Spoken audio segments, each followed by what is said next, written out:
أشرقت نفسي بنور من فؤادي حينما رددت يا رب العباد وانتشت روحي وصار الدمع يجري يا إلهي خذ بقلبي للرشاد أشرقت نفسي بنور من فؤادي حينما رددت يا رب.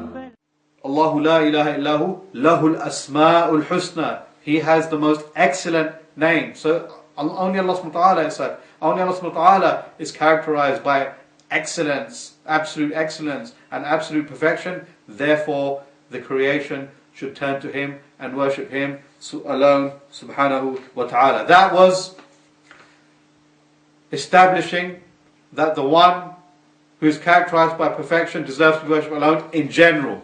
Then Allah subhanahu wa ta'ala in other ayat proves Tawhid al-Uluhiyya through Tawhid al-Asma' wa Sifat by explaining that the one who is deficient, the one who lacks attributes of perfection, the one who is subject to faults, subject to imperfection, to deficiency, that such a person, anyone from the creation who lacks such attributes is not worthy of worship. Example of this is in Surah Al-A'raf. Again, in Surah Al-A'raf, Allah subhanahu wa ta'ala says, وَاتَّخَذَ قَوْمُ مُوسَى مِنْ بَعْدِهِ مِنْ حُلِيِّهِمْ عِجَلًا جَسَدًا لَهُ خُوَارٌ أَلَمْ يَرَوْا أَنَّهُ لَا يُكَلِّمُهُمْ وَلَا يَهْدِيهِمْ سَبِيلًا اتَّخَذُوهُ وَكَانُوا ظَالِمِينَ. After Musa had departed, his people fashioned from their jewelry a calf, an effigy that lowed. He made a sound like a cow. Did they not see that it neither spoke to them nor guided them to any path? Yet they worshipped him. They were evil doers. So Allah subhanahu wa ta'ala in this ayah, He mentions the falsehood of this action of Bani Israel, which was when Musa alayhi salam had departed and left them. They took their jewelry together and they made an effigy. And Allah subhanahu wa ta'ala establishes that this was a manifest wrongdoing, that it was clearly wrong, it was clearly nonsensical. He tells us that this effigy, it only lowed, it did not speak to them. It did not have the attribute of speech. It did not have the sifa of kalam. It did not have the attribute of kalam. It could not speak. The kalam, speech, is an attribute of perfection.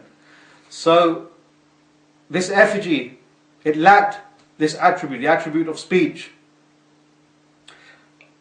And Allah subhanahu wa ta'ala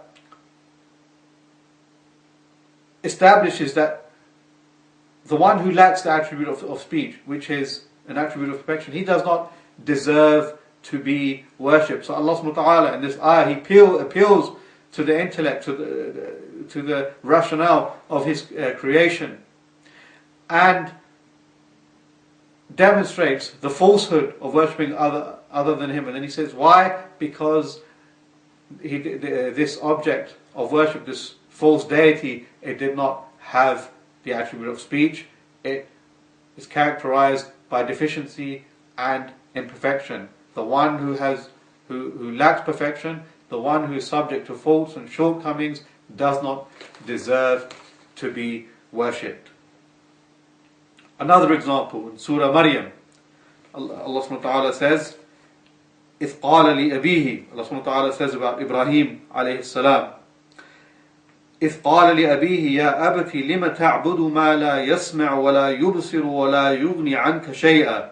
Remember when he said to his father, when Ibrahim said to his father, my father, why do you worship what does not hear, what does not see, what is of no use whatever?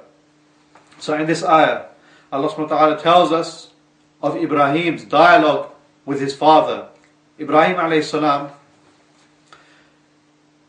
argues with his father, argues for the falsehood of their worship of their idols by explaining to him that they do not speak and that they do not see. Sight and hearing. Hearing and sight, these are attributes of perfection. And the idols that they worship, they lacked these attributes. They could not hear, they could not see. Therefore, Ibrahim says, because of this, because they do not have attributes of perfection, they do not have these attributes of perfection, they cannot hear, they cannot see, how can you worship them?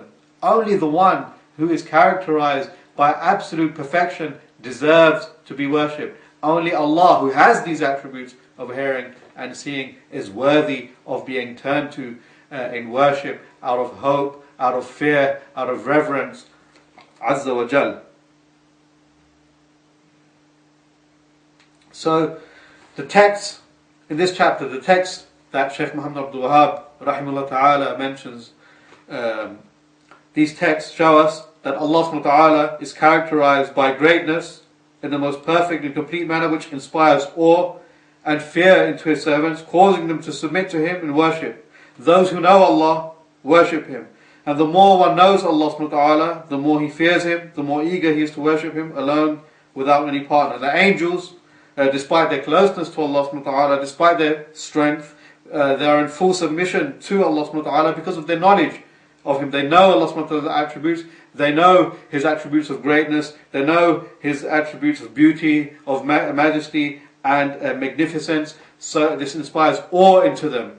And they are always eager to worship Allah subhanahu wa ta'ala, they're in constant submission to Him. So this shows us that, first of all, only the one who has these attributes can be worshipped, must be worshipped. And it also shows us that reflecting this chapter and the last chapter show us that reflecting on Allah subhanahu wa ta'ala's rububiyyah, on His actions, reflecting on Allah subhanahu wa ta'ala's names and attributes, these are from the greatest means of increasing our worship of Allah subhanahu wa ta'ala. When we get to know Allah subhanahu wa ta'ala, when we learn about Allah subhanahu wa ta'ala, the more we know about Him, the more we are eager to worship Him. Which is why some of the Salaf, rahimahullah ta'ala, may Allah subhanahu wa ta'ala have mercy upon them, would say, whoever has more knowledge of Allah has more fear of Him and turns to Him turns to Him more in worship, subhanahu